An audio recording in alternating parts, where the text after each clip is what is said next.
All right, let's quickly come out of that and take you to President Cyril Ramaphosa, who started addressing.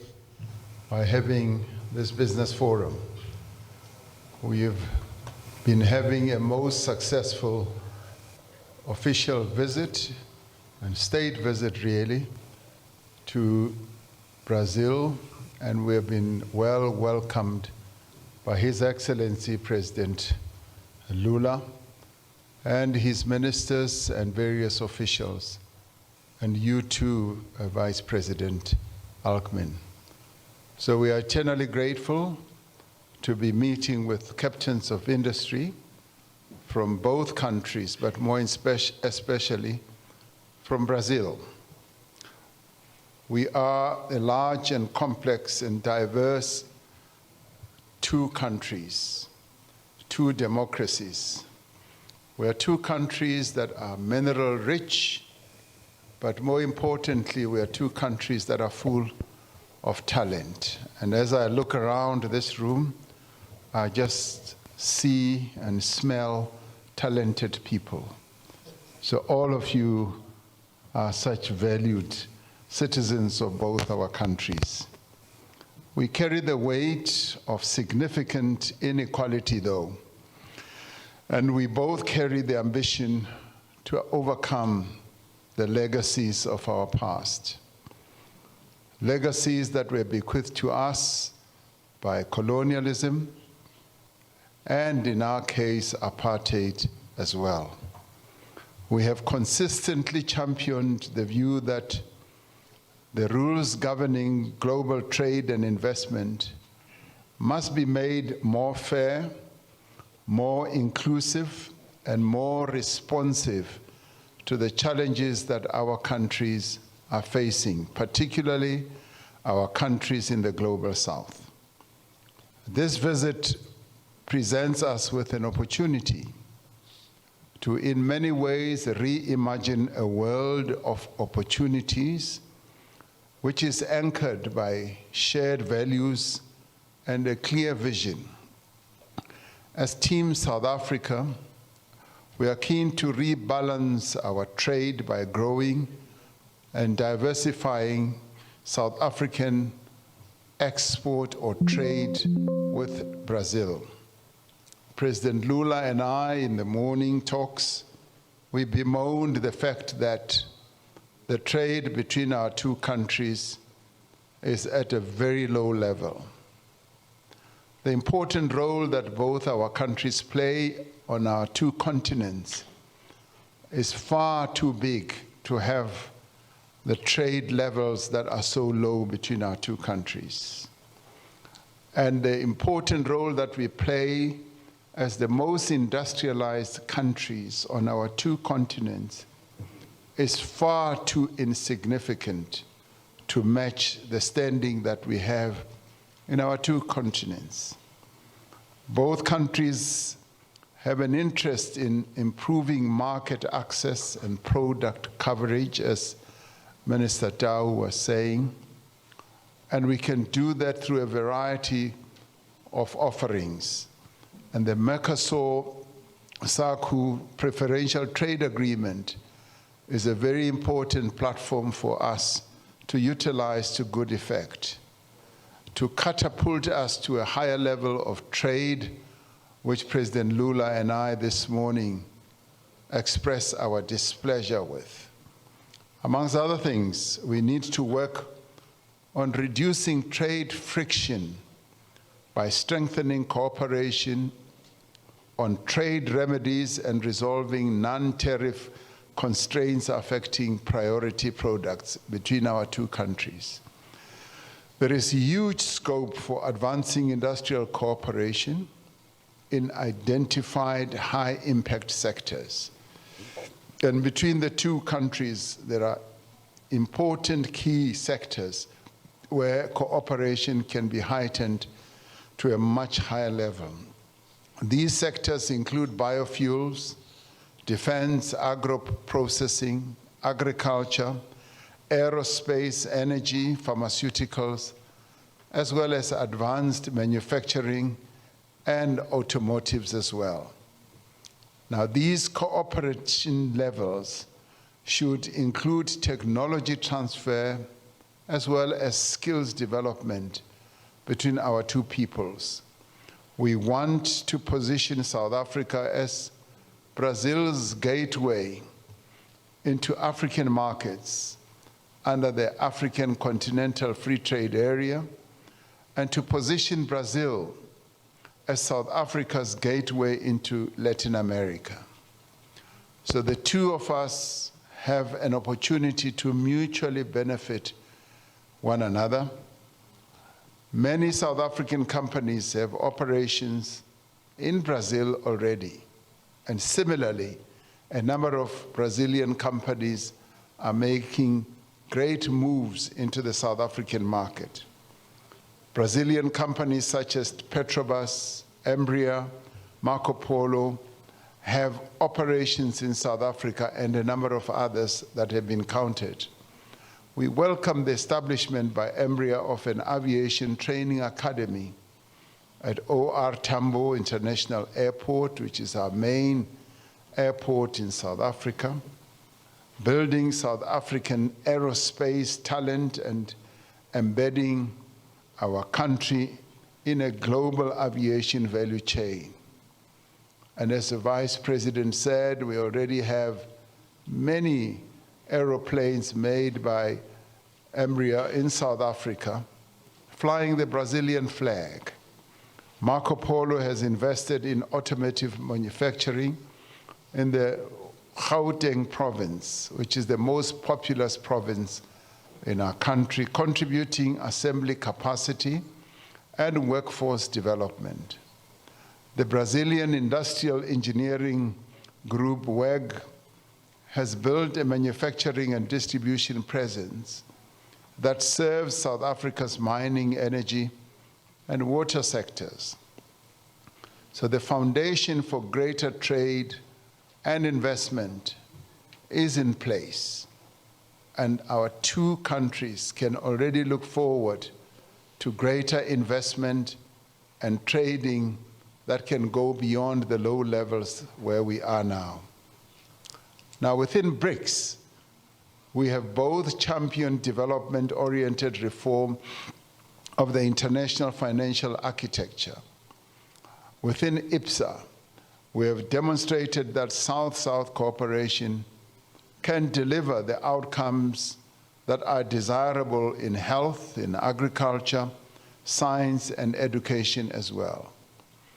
In the G20, South Africa has built on the momentum of Brazil's distinguished presidency in 2024, where Brazil demonstrated that countries of the Global South are able to rally countries that represent 75% of world GDP into aligning to particular goals that are developmental.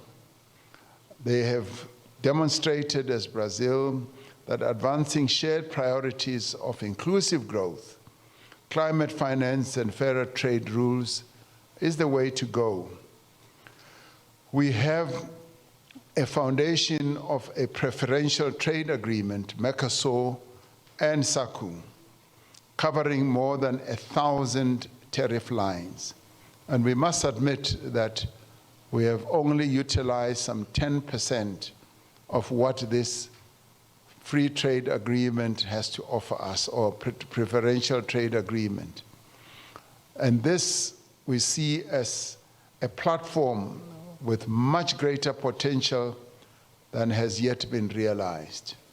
We are eager to work with our Brazilian partners to expand its product coverage and increase its use within the business community. Now, it's wonderful that we are meeting in this forum as we are, so that you as business people can realize that we are lagging behind what was envisaged through the preferential trade agreement. And we need to open each country for business. What I can say is that South Africa is open for business. We both have the policies the infrastructure and the financial and technical tools to make business happen. Our Industrial Development Corporation and the Export Credit Insurance Corporation of South Africa are here in this room. They are available to support joint financing instruments targeting large-scale infrastructure projects in manufacturing, in biofuel, in transport, in energy, and indeed in other areas as well. Now, both countries have sound technical standards, as well as various agencies that ensure that technical standards are observed. There is therefore good opportunity for technical exchanges in the fields of standards, accreditation, specification, and conformity assessments. Agreements have been signed now. In my view, this is the time to accelerate implementation. However, more agreements need to be arrived at. We have just scratched the surface. Much more needs to be done to enhance and deepen cooperation between our two countries. To Brazilian executives who are considering where to deploy capital and who are considering on building partnerships in the decade or in the years ahead, South Africa is not simply a market of 62 million people. South Africa is a gateway to a continent of 1.4 billion people, integrated through the Africa Continental Free Trade Area into a single market with a combined GDP approaching $4 trillion. Our main ports in South Africa, Durban, Cape Town, Richards Bay, are among the busiest ports in Southern Africa, particularly also in Southern Hemisphere. Our financial system is, as you might well know, the most sophisticated on the African continent. Our logistics infrastructure, our legal framework and depth of skills, together with a competitive capability, stands us in good stead. So therefore, South Africa and Brazil are not simply just trading partners. We are fellow architects of a more equitable international order. Now, at a time when multilateralism is facing real pressure, when the rules that should govern international trade are in flux, now when the voices of the Global South risk being marginalized, our partnership carries greater significance. This is precisely one of the key issues that President Lula and ourselves discussed this morning. We should let our economic partnership to become the living expression of the shared political purpose that our two countries have. When South Africa and Brazil trade more, which we must, when we invest in each other's economies, which we must, when we build value chains that span the Southern Atlantic, we are not merely creating jobs and generating returns. We are demonstrating that the Global South can shape its own prosperity. Now, we are here today with a business delegation, as I said, representing South Africa's most capable export and investment-ready companies across a number of sectors of our economy: aerospace, mining, chemicals, agro-processing, agriculture, pharmaceuticals, energy, defense, and advanced manufacturing, and also airports management. They have made this journey not as observers, but as partners ready to build. Now, they've come over here not to go to Rio on the beaches of your beautiful country. They've come here in the center of your country to demonstrate their seriousness about doing business. They will come on another occasion to come to Rio to enjoy your beautiful beaches. Now, as I look around this room at the companies, as I look around you as entrepreneurs, you the investors and decision makers, I see people who are determined to make investments, who are determined to make things happen. And as I said, and as I often say, when I look around, and in fact this I sensed as I walked in, I could smell money when I came into this room. Now I can see that there's money that is represented here. So when I look at each one of you, I see lots of money. Come and invest in South Africa. And similarly, we will also come and invest here. And in closing, I invite you to join us at the South African Investment Conference in Johannesburg, which will be held on the 31st of March of this year, not simply as guests, but as partners in building a future of shared prosperity between our nations. Now, so I could just give you an insight. There's a great deal of competition for business leaders to attend that conference. And I would advise that you make sure that you book your space as quickly as possible, because there are so many opportunities to be snapped like that in South Africa. So come and join us and be part of this conference, which is going to lead to the growth of our two economies. The door to South Africa is open, and the time to invest and to grow is now. But we say not only for South Africa, but for both South Africa and Brazil. So I look forward to welcoming you, together with Minister Tau here, to South Africa when you come to attend our conference. Thank you very much.